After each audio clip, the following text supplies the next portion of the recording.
আমার ভাই ইন্ডিয়া নিয়ে যাওয়ার জন্য সমস্ত প্রস্তুতি নিয়ে ফেলে।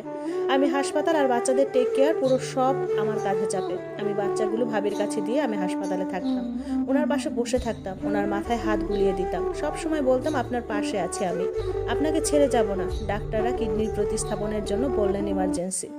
আমার ভাই আর তার কলিগরা অনেক খোঁজ করতে লাগলেন। কিডনি কেউ সেল করতে রাজি হয় না, আর যারা সেল করবে বলে তাদের সাথে কোনো কিছু মিলে না। তখন মনে হয়েছিল এত এত গরিব অসহায় মানুষ আছে যাদের টাকার প্রয়োজন আছে অনেক, সারাদিন হাত পেতে থাকে টাকার জন্য। আমরা 10 লাখ টাকা দিব বলেছি, তারপরেও তারা রাজি হয় না। অনেক খোঁজাখুঁজির পর ভাগ্যক্রমে একজনকে পেয়ে যাই এবং তার সাথে সব ম্যাচ করে। ইমার্জেন্সি পাসপোর্ট বানিয়ে তাকে পাশের দেশ ইন্ডিয়াতে নিয়ে যাই। ইন্ডিয়ায় যাওয়ার আগে তার পরিবারের হাতে ক্যাশ 2 লাখ টাকা দিই আমরা, এবং বাকি 8 লাখ অপারেশনের আগের দিন দিব বলি। ভারতে যাওয়ার পর হোটেলে উঠি। অপারেশনের জন্য প্রস্তুতি শেষ। 2 দিন পর অপারেশন হবে।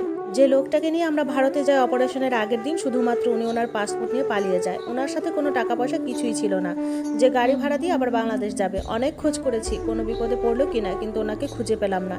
এদিকে কাউসার হামিদের জীবন মৃত্যুর খুবই কাছে। ডাক্তাররা বলে দেয় 7 দিনের মধ্যে কিডনি প্রতিস্থাপন করতে না পারলে ওনাকে বাঁচানো পসিবল না। উনি পুরো লাইফ সাপোর্টে। আমার ভাই ইন্ডিয়ার অনেক দালাল ধরে একটি কিডনি নেওয়ার জন্য। ভারতে অনেক অনেক দালাল চক্র আছে যারা মানুষের অঙ্গ এবং চোখ, কিডনি এসবের বিজনেস করে। 3 দিন পার হয়ে যায়, কোনো কিডনি সেলার খুঁজে পাইনি। কিডনি সেলার পেলেও ম্যাচ হচ্ছে না। যার তার থেকে তো আর কিডনি নেওয়া যায় না যদি ম্যাচ না হয় সব কিছু। আর ওনার কষ্ট আমার সহ্য হচ্ছিল না। একটা কিডনি নিয়েও অনেক বাধা নিষেধ এবং নিয়ন্ত্রিত জীবনযাপনের মাধ্যমে অনেক সুস্থভাবে বাঁচা যায়। এতদিনে এটা বুঝেছি মেডিকেলে থাকতে থাকতে। শেষ মুহূর্তে আমি বলি আমি কিডনি দেব যদি আমার সাথে সব মিলে যায়। আমি মেডিকেলের সব টেস্ট করাই এবং আল্লাহর অশেষ রহমতে সব মিলে যায় ওনার সাথে আমার ভাই সেদিনও নির্বাক ছিলেন। একটা টু শব্দ করেনি, শুধু জড়িয়ে ধরে কান্না করে বলেছেন, একটা ভাইয়ের জন্য, 2টা সন্তানের পিতার জন্য আমি আমার বোনটার জীবন নষ্ট করে দিলাম। কাউসার হামিদ কখনো আমার ভাইকে বউয়ের ভাইয়ের চোখে দেখেনি এবং আমার পরিবারও তাকে নিজের পরিবার মনে করে। কাউসার হামিদ আমার পরিবারের জন্য ভীষণ ভালো ছিল। অপারেশনের আগের মুহূর্তে আমার শুধু কান্না আসতো আর নামাজ পড়তাম, কিন্তু ওনার চেহারার কষ্ট দেখলে নিজের সব কষ্ট ভুলে যেতাম। অপারেশনের আগে উনি আমাকে বলেন আমার কিছু হলে তুমি আমার 2 সন্তানকে আগলে রাখবে। বাংলাদেশ থেকে ভারতে যাওয়ার আগে উনি ওনার 2 সন্তানকে আমার হাতে তুলে দিয়ে যায়। যদি অপারেশনের সময় ওনার কিছু হয়ে যায়, মৃত্যু ভয় সবারই থাকে। কাউসার হামিদ এটা জানে ওনার সাথে আমার মনের মিল না হলেও আমি সন্তানদের ভীষণ ভালোবাসি এবং ওদের আজীবন আগলে রাখবো।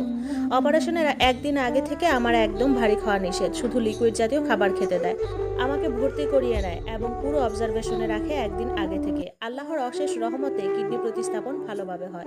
আমার 5 ঘন্টা পর হুঁশ আসে অপারেশনের, আর ওনার একদিন পর আমাকে 11 দিন হাসপাতালে ভর্তি থাকতে হয় এবং আমাকে নিয়ন্ত্রিত জীবনযাপন করতে বলে। অপারেশনের পর হাসপাতালে থাকাকালীন কাউসার হামিদের চোখে মুখে আমার জন্য ভালোবাসা খুব করে চোখে পড়ে আমার।